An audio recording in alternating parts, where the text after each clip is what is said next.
Hello again, ladies. Sir Bunyag will not be able to come to school today, but with YouTube, I will be able to teach you what we are supposed to be discussing today. So, our topic should be on development. And development is defined as the systematic unfolding or changes that a person or an individual undergoes from conception to death. So, what that means is that it is progressive, it begins during our it begins when our existence started and it will end until we exist.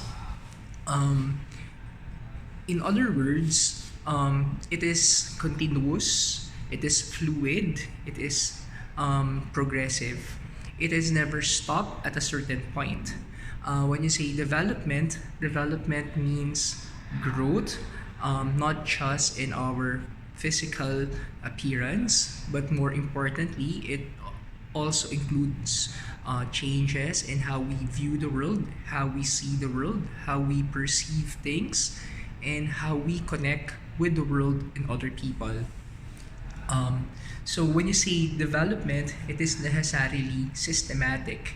It is not arbitrary, not disorganized, but it follows a certain pattern.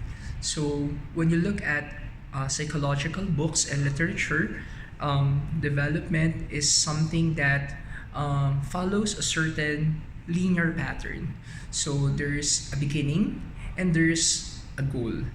Um, when you say development also, psychologists will define it to be something plastic. Plastic is something derogatory for us, but when you say plastic, um, it's not something undefined or what word will that be? When you say plastic, it is something fluid. It is something that is not contained in a certain perspective or attitude. It is something that is merely limited to a certain framework.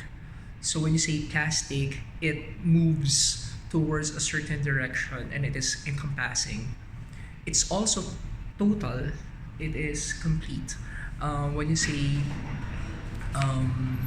development, it is never just limited to a certain aspect of a person or an individual, that is the mind or the body only. When you develop your body or your mind, you also develop your capabilities, your abilities, your capacity to interact, your capacity to interpret the world and make meaning out of it. So there are two things in development. First, development can either be due to your genetic composition, and that is clearly defined as maturation. Maturation. When you say maturation, it is the gradual unfolding of what is genetically infused in us. So, for example, there is already in us a certain tendency to be having this certain physical characteristics. So as we mature, we eventually manifest this. Example, your genetic composition will say to you that you will grow to around 6 feet tall because your parents are tall. So as you mature, you don't automatically become 6 feet. Rather, as you grow up, slowly you acquire that characteristic of growing up to 6 feet. More than just maturation that is very much genetically infused, um, development is also brought about by our immersion in culture. We are immersed in culture, we are immersed in society, and so we learn.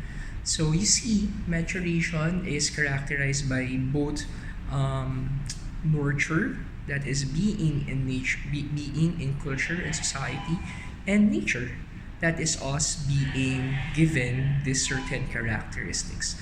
I will discuss other parts of development later, the five spheres of development. but I will upload this first so that you will have some reference to what development is. Bye bye.